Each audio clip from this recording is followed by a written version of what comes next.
If John Mahama can come back after 2016 and win, I can come back after 2024 and also win the presidency for Ghana.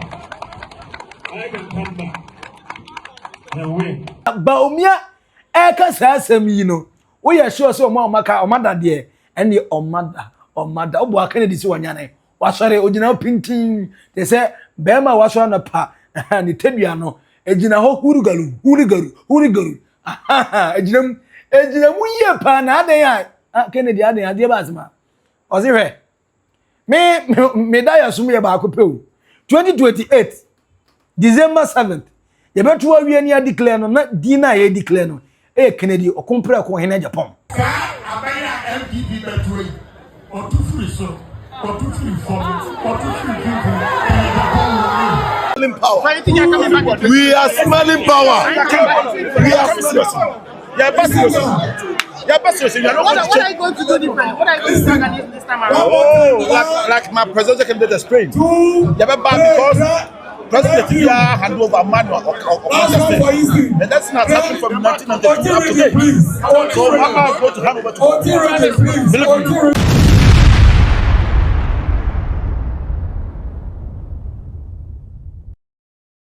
Dr. Alhaji Mahamudu Bawumia. Papa ne say oye 101% sure. Say Danebeson. Nebeka say the next president are in 2028 or take over ama Ghana atwa ni nyuma personal ebe ono Dr. Mahamudu Bawumia o se ne bra pani John Mahama na se obi ehu o che an se obunimu ase kama e che no sign of respect ndi onim se ne bra ebe ja akunya no ho as an NDC Flagbearer obey candidate awini the second coming onim se John Mahama Ghana for Tutiano and Premiernu in 2016, in 2020. Now, again in 2024, Omotomano, ahead of Dr. Mahamudu Bawumia. Sembrano soon, na Mahama so kwa. Obeja batono de amount Dr. Mahamudu Bawumia. Because so far, open the next prepared presidential candidate, and you'll be this one. Because Ghana Mamwe, you'll be a waben kakra, onim a one trekese, the aircon the airban. We Mahama Nifriwa and when you Mama is the vice president. From vice president or contested as a president every year. 2016 Olusuye, 2020 Olusuye, 2024 Ghana for Atwaman. Ono Bawumia so. Oni Nana Danko Akufo a contested as a flag vice presidential candidate. And for the next one, which is the 2016 FIA. What the 8 years as a vice president. And our contest Lucy. Into upese obi also te entrekese stars in the work government more said the Mahama catching me say you have never been a president before so you can't criticize me and then he have tested the vice president position closer to the president so he understands the nitty-gritty of Ghana problem and there's no better candidate as a Ghana person you hit it to the right direction you to man you know Bawumia oh yeah sure can wasem kanina. Every president has handed over power to someone they contested. Wow. Every president has handed over power to someone they contested. President Rawlings handed over power to Kufuor. They contested in 1996. Isn't it? Yes. President Kufuor handed over power to who? Atta Mills. They contested again in 2000 and 2004, isn't it? Yes. And then Atta Mills unfortunately passed away and gave it to John Mahama in terms of he was elected. But the Mills Mahama government handed over power to who? Nana Addo Dankwa Akufo-Addo, whom Mahama had contested. And Nana Akufo-Addo has also handed power to who? To John Mahama, whom he contested. So now, who is John Mahama going to hand over power to?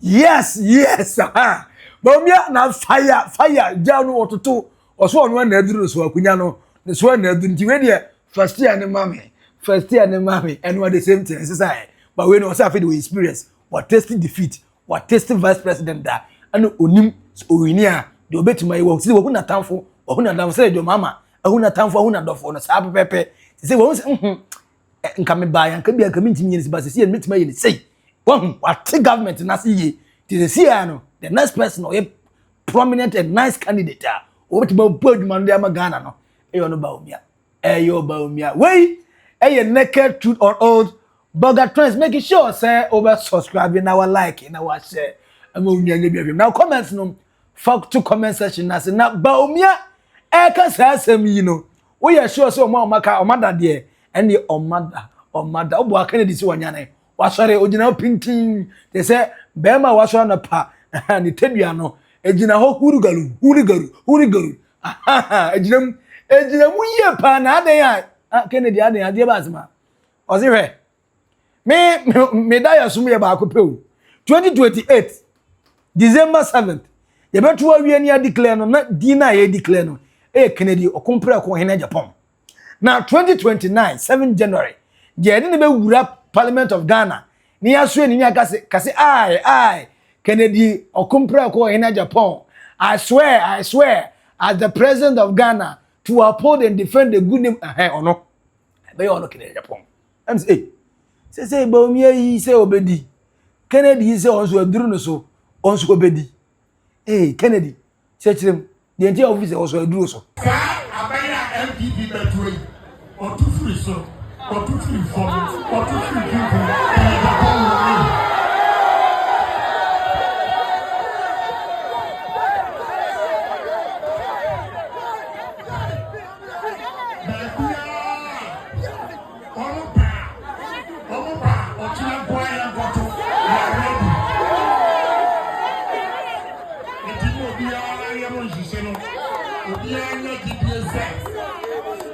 next time around the room.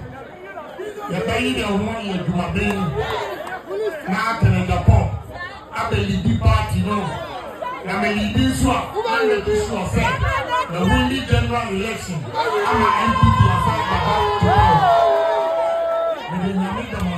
Kennedy we ya na me say ma me nko machitafo no mo so nkasa kakra because the mu keke die me ntiase ana ho na stewiamo a sticker nyaso MP nyaso MP say obi anim say a known fact na owo Bawumia camp na mom no yeto abani we report MP for the buy ya omoda so disie omo pese Ghana fo behu oyi omo say arrogance of power na the Mahamudu Bawumia no aka na asem Ilevia omo de buy ya omo say Ghana fo nyi radio omo de buy yi ekotwa ahu cake eye ahu kenke party kan yi National Cathedral mamunsi yebesi ebewie no na 58 million ye da kotuma ho e de akoto wa da ne swimming pool na ye dware manye yi aside that na Ghana economy ni ye tawe ti se aburo bi sere so no na nkoye ba ku sei na de twa Ghana fo awokra ne se ka 3 days to election ne se to tufuo mu na nkofo ye fa omo ye ntwe omo ka twe keka mu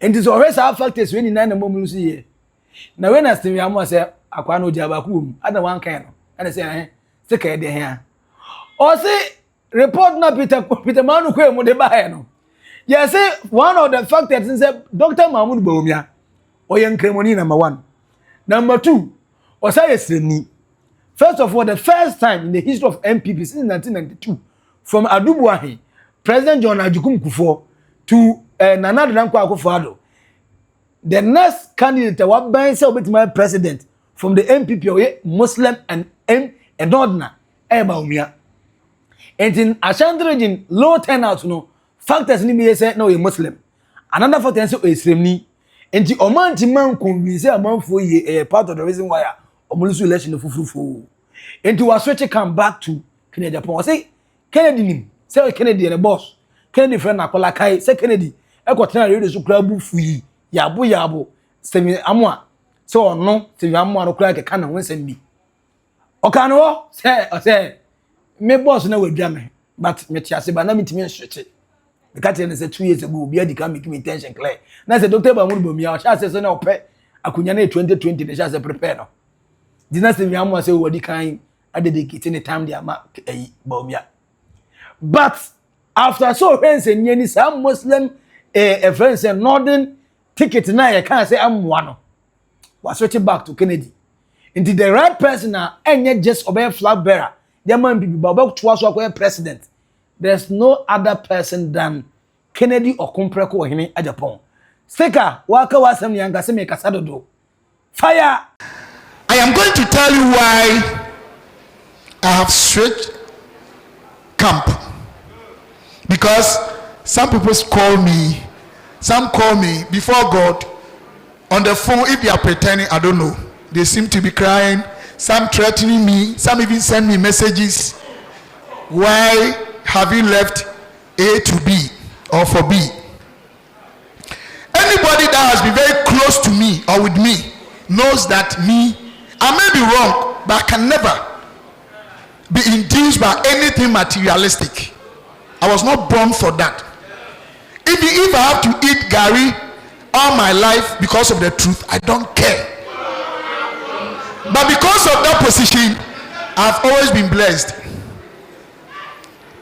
I don't think any of the aspirants coming,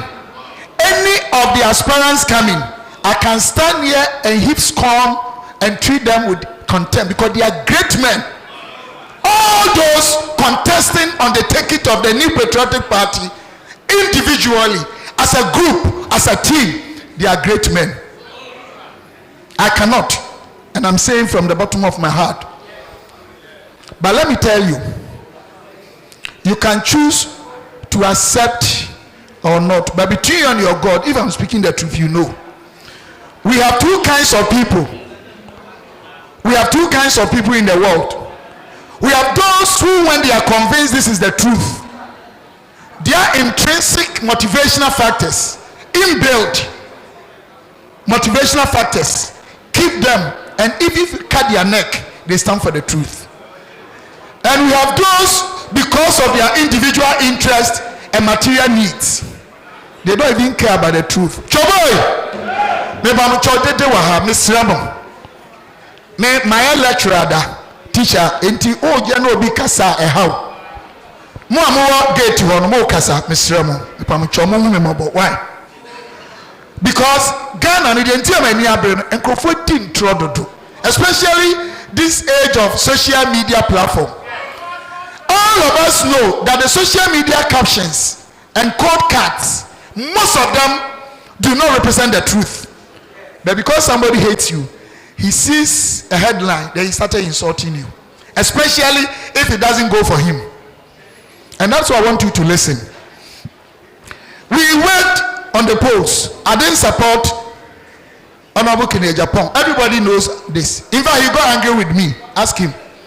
He spoke to me and I said that I had taken a decision for somebody for 2 years. Mean to me, over late. I tell him, I say,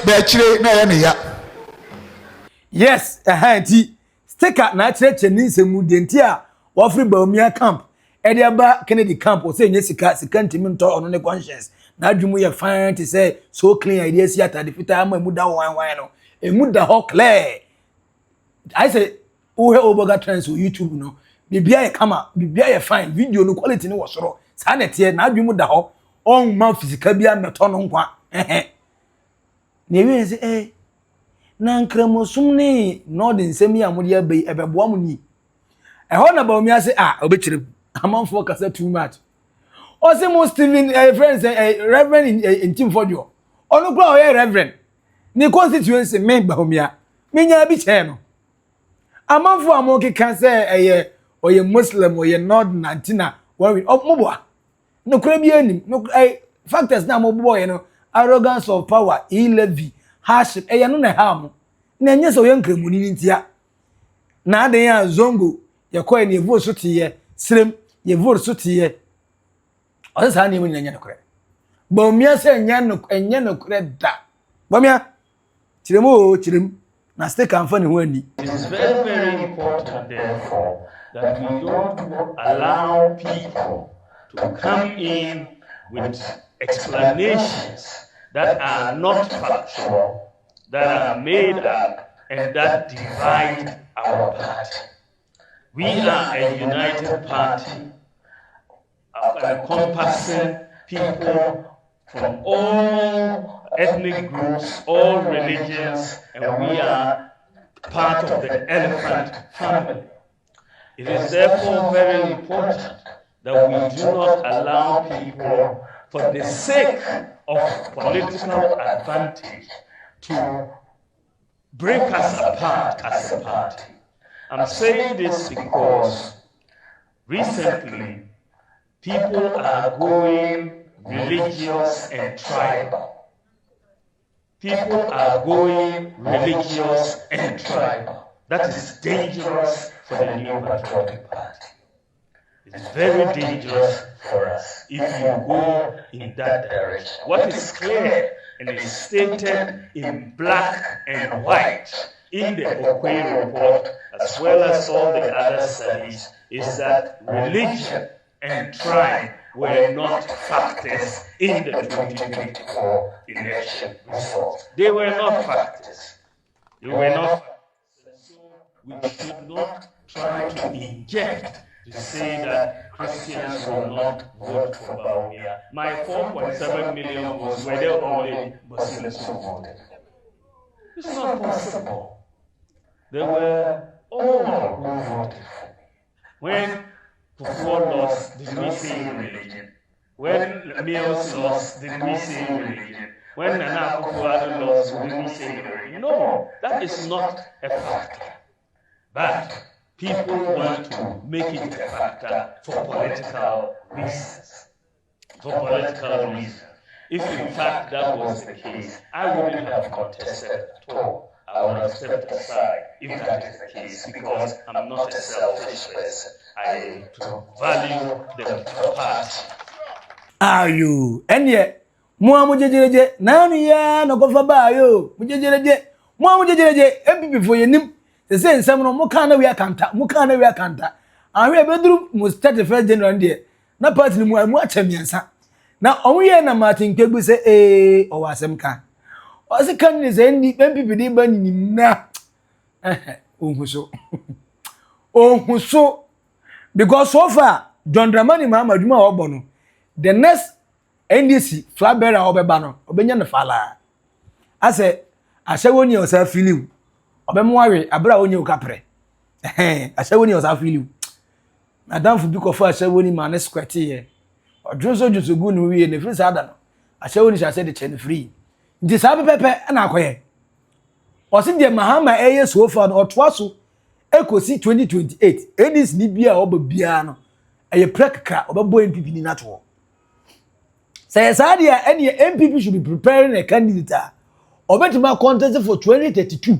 Na me say 8 years ye do money media agbena emfa nti Martin Gbegbu say Kennedy wadi 65 by 2028 na wadi a friend saying 69 emfa by 2032 no nam 72 emfa na wanyini Ghana for 70 o say Gen Z ni je half of we there o ben gugurafo bi o Bawumia esusu enana 60 the bedu sa don so nam 70 emfa Adutwum ebisa dano so na 80s emfa Bryan Acheampong ebisa no say Bryan Acheampong young o say ebisa dano so ya hit ni 70 emfa inti omumpe sa kojo opon kromamu bi young ones ni bi no mungurumi no ebisa dano afi no hit ni 50s 60s na mo de nabra because John Mahama kai so obe the only president waba Ghana abedi akunya na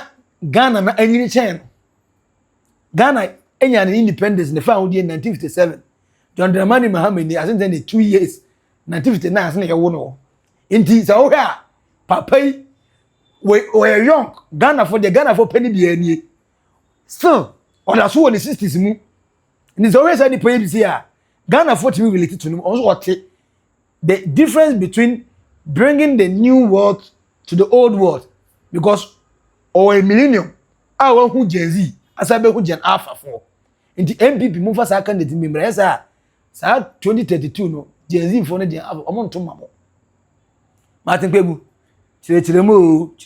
Bawumia did a lot of sloganeering, all the cheap speeches he gave, etc. Ghanaians are not willing to have someone like him as president. No, he's not shown that he's the right caliber of material. No, Bawumia is not the right caliber of material for president. Then who is? Who is? He still has a lot in of your, learning. On your own estimation, who is?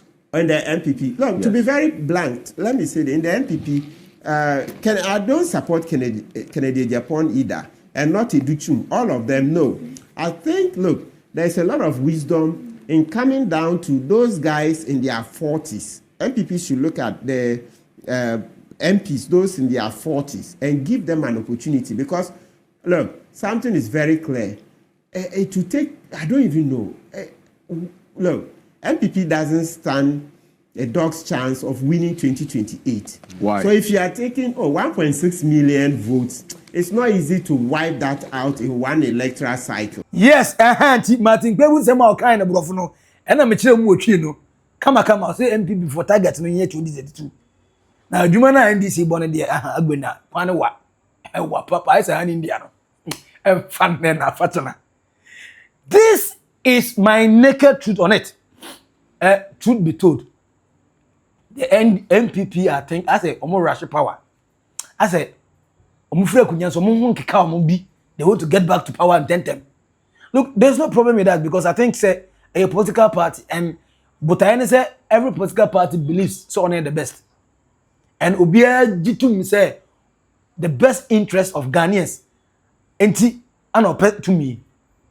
But only that ye who be dey kunya na yenim dem ye say nye interest ye mo interest mo stomach direction mo mu didi me na mo wo de mo contract ya aka no nsisa wane ne ase na aka no na mo de ma mo guess no to talk cars mo dem ko Dubai dem ko China be shops ni boutiques ni beer bars ni yi de mo eno a nye interest. But if indeed say your interest na ye mo attack nko ade a as it stands now, unless a staunch MPP member who was a beneficiary under the MPP administration no nyebidi. But yena ya kana ya obi antwe sika mfa bebi ma no. Na ye nyina no ye bottom sika tatakudia na ye de nam yi. What John Mahama is doing right now, no, not a lot of us don't have more questions. So if the NDC is going to continue this way, what is going to inform Ghanaians to change government? Yes, NDC might bring a new candidate, just like Afonyo markings have been retreating. So I say NDC will bring new candidate, NDC will bring new candidate. MPP can also bring new candidate. But no even if you bring Dr. Mahamudu Bawumia, now that the performance here, John Mahama performs 6 months so far. The achievement be so it was in 4 years, any single person who is coming under the ticket of the NDC will have it culture. And again, don't forget that John Mahama said he wants to set a standard so high that when any president comes, he cannot bring it down. And so far, 6 months he did. So he's here 4 years. President be able. But one, there will be there's less corruption in the system right now. People say controversies the Ay3 Mahama administration. Kabi Unyabi. Say where this guy where is empty. And he says, say ya never to us why. Any person from the NDC will have to uphold the same standard. Meaning that I don't favor Ghanaians no more. That same way, it means that the MPP will naturally suffer. And don't forget, look, even though you see Ghanaians are growing in terms of elections, but still, every political party has still sat on the throne for 8 years. Rawlings, 1992, 1996, 2000, and Ojama Kufo, 2004, 2008, and Akufo Ojama Miss. And for the crazy, every 2011, 2012, John Mahama Acheampong every year, and the NDC, betray 8 years. 2016, Mahama Nadrian Senna were here doing nurse and year. Oh, yes, no Ababas, or we now the form says, sir, your bonus, got away more than former, sir. The honor Mahama was the fear delegates and fear voters. God of one, you know, your bonnet got away to baby. Or Babio. Esa babio, but I'm fat. Till 2024, after say, Nana don't go for the neighbor, me 8 years a year. After ni asa down throne baton, and I'm the NDC. So, one, the most likely pair, the pattern, and that one, HSA NDC will be getting the 8 years. And with the works of the NDC, unless as a son, because per the current Ghanaian way of reasoning in politics is here. I already say muna ebetu etiaw. Ye ma untwa etiesi bia. But so far, Mahama is doing something that a lot of Ghanaians like. And they ne. Say kasi ye say to aba no foforo, it is win. I don't know why the MPP still thinks with that strong possibility say they can win. Nim the entire more that vim. So may win. But for me, it will be more hard. The Martin Kebu can mean say it's more likely that after by 2032 there. Now in this rough so maybe no more yasha say egu mu woni mase. Na Mahama see many person aba begu no woni mase wi. Eno no na Ghana for a fed up. Na ya cheni hands. Dependent because the NDC Mahama eye oye to us 4 years. Now the next person obeba. Onu be something similar. Ha. And yet MPP will find a better way to convince Ghanaians because as a bad. But with Ghanaians and the voting partner that idea. If you bet imagine and also their cancer there, you are more likely say by 2032 we should be seeing the MPP. And with that ages at that time, Yahoo Nana the Dango go for to pay the age. How I be do baby no only very effective or judge money na ma Bawumia Basel. Na yesi Bawumia nyon na e bi se Gabi Osedako and a de facto prime minister e bi se wan amwaye. Keoforata wanyini oyare amwaye. John Mahama is the late. E be do baby say na age factor na ka hobi. E ko we yare papa do nyanko pato ne safre no amwaye. So we want more of the youth 40s 50s. Ibrahim Traore mo no omuni nyansa nchen ya omomo Ghana hanum no. The yesu ehia young ones ni bi. Jojo role is be a president no young. But Odimi one of the great presidents that Ghana yenya oka hobi. So this we want to see more youth. Bawumia for nanko youth. But as to say when to nya power no from John Mahama na obe contest in 2028 and no Flagbearer afa na ye betu tuja tu agu